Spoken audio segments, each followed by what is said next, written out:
American president Donald ട്രംപിനെ വരവേൽക്കാനൊരുങ്ങി Saudi അറേബ്യയുടെ തലസ്ഥാന നഗരം. റിയാദ് നഗരത്തിന്റെ പ്രധാന വീഥികളിലും സ്ട്രീറ്റുകളിലും സൗദി ദേശീയ പതാകകളോടൊപ്പം അമേരിക്കൻ പതാകകളും ദിവസങ്ങൾക്ക് മുൻപ് പാറിക്കളിക്കാൻ തുടങ്ങി.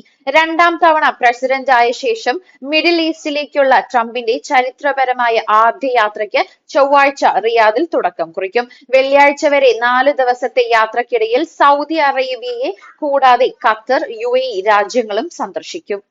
ഈ ഗൾഫ് രാജ്യങ്ങളെ ഉൾപ്പെടുത്തി മധ്യപൂർവേഷ്യയിലേക്കുള്ള ചരിത്രപരമായ തിരിച്ചുവരവ് ആണ് ട്രംപ് ലക്ഷ്യമിടുന്നത്.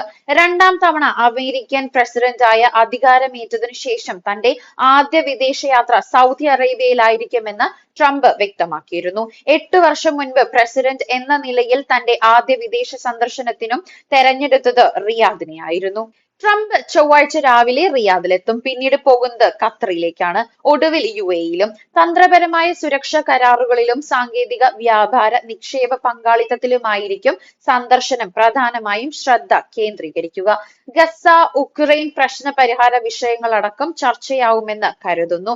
ട്രില്യണുകളുടെ സംയുക്ത നിക്ഷേപങ്ങളുമായി ബന്ധപ്പെട്ട കരാറുകൾ ഒപ്പുവെക്കാനും ഇടയുണ്ട്. പരമ്പരാഗത പാശ്ചാത്യ സഖ്യ കക്ഷികളെ വീണ്ടും മറികടന്ന് ഗൾഫ് രാഷ്ട്രങ്ങളിൽ സന്ദർശിക്കാനുള്ള ട്രംപിന്റെ തീരുമാനം അവരുടെ വർദ്ധിച്ചുവരുന്ന നിർണായകമായ ഭൗമ രാഷ്ട്രീയ പങ്കിനെയും ആ രാജ്യങ്ങളുമായുള്ള നല്ല ബന്ധങ്ങളെയും അടിവരയിടുന്നു.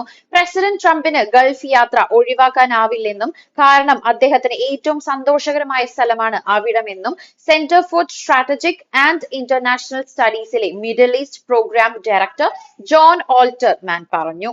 ഗൾഫ് നാടുകളിലെ അദ്ദേഹത്തിന്റെ ആതിഥേയർ ഉദാരമതികളും ആതിഥ്യ മര്യാദയുമുള്ളവരാണെന്നും അദ്ദേഹം കൂട്ടിച്ചേർത്തു.